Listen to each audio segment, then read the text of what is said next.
Indonesia dan Rusia tancap gas menuju proyek raksasa membangun kilang senilai 16 miliar dolar Amerika Serikat di Jawa Timur.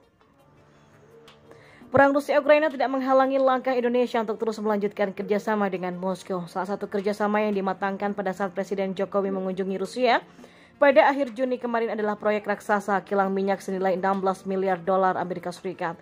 Pertamina milik Indonesia dan Rosneft milik Rusia membangun kilang di Provinsi Jawa Timur Indonesia untuk memproduksi bahan bakar dan bahan baku untuk industri petrokimia seperti yang dilaporkan Vietnam Plus yang mengutip dari The Straits Times.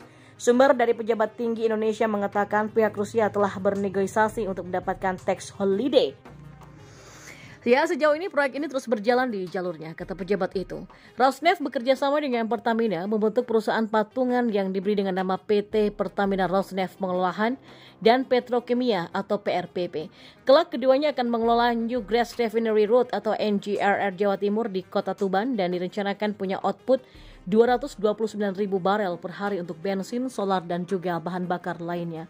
Rosneft akan memberikan kontribusi sebesar 45% dari total investasi untuk proyek tersebut dan sisanya akan ditanggung oleh Pertamina. Dan setelah selesai, maka proyek ini juga akan sangat membantu Indonesia untuk mengurangi ketergantungannya pada bahan bakar impor yang harganya sedang naik. Rusia sendiri juga akan merambah pada kerjasama lain dengan Indonesia. Kedutaan Besar Rusia di Jakarta dalam konferensi pers dengan media pada awal Juli lalu mengatakan Presiden Vladimir Putin telah menawarkan agar perusahaan raksasa kereta api Russian Railways berinvestasi di Indonesia, tepatnya di ibu kota baru Nusantara di Kalimantan. Rusia nilai negara barat melumpuhkan G20. Akankah Vladimir Putin menghadiri KTT di Indonesia? Ya, pertemuan para menteri luar negeri G20 dinilai Rusia digagalkan negara barat. KTT G20 yang dijadwalkan pada November tampaknya akan gagal karena konflik antara Rusia dan negara barat serta ketegangan yang terus meningkat antara Amerika Serikat dan juga China. Para ahli Rusia sepakat bahwa karena masalah ini, G20 tidak akan mampu mengendalikan bencana energi dan pangan saat ini. Untuk pertama kalinya sejak dimulainya operasi militer Rusia di Ukraina, para menteri luar negeri negara-negara G7 bertemu secara pribadi dengan Menteri Luar Negeri Rusia Sergei Lavrov. Pertemuan tersebut diadakan di Pulau Bali, Indonesia, tetapi dinilai tidak berjalan dengan baik.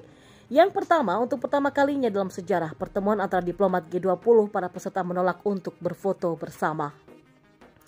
Yang kedua, Menteri Rusia dan negara barat juga saling menuduh. Menteri-menteri barat menuduh Rusia memblokir pasokan biji-bijian, sedangkan Rusia menuduh barat melakukan pendekatan yang berbahaya. Ukraina memang bukan anggota G20. Pada pertemuan G20 sebelumnya juga yang berlangsung pada April juga tidaklah produktif. Delegasi Inggris, Amerika, dan Kanada meninggalkan ruangan ketika Anton Silvanov, Menteri Keuangan Rusia, memberikan alamatnya dari jarak jauh. Mengingat kejadian ini serta perkembangan terakhir, Rusia mempertanyakan KTT G20 November di Indonesia dapat memberikan hasil atau tidak. Kekhawatiran terbesar sejauh ini tampaknya adalah daftar peserta. Presiden Amerika Serikat Joe Biden mengatakan pada bulan Maret bahwa Rusia harus dikeluarkan dari G20. Pada bulan Juni kemarin, Perdana Menteri Italia bahkan melaporkan bahwa dia punya otoritas yang baik, bahwa Indonesia tidak akan membiarkan Rusia mengambil bagian dalam KTT G20, tetapi kemudian dibantah oleh Indonesia dan Rusia. Perdana Menteri Australia Anthony Albanese mengatakan dia akan memperlakukan Presiden Rusia Vladimir Putin dengan penghinaan yang pantas dia dapatkan. Sementara itu, Presiden Ukraina Volodymyr Zelensky yakin bahwa tidak terlalu banyak negara yang akan datang ke KTT G20 jika Rusia termasuk di antara para peserta. Sementara, Kanselir Jerman Olaf Scholz berpendapat bahwa konflik dengan Rusia tidak boleh dibiarkan melumpuhkan G20 dan bukanlah ide yang baik bagi negara-negara anggota untuk memboikot KTT hanya karena Vladimir Putin.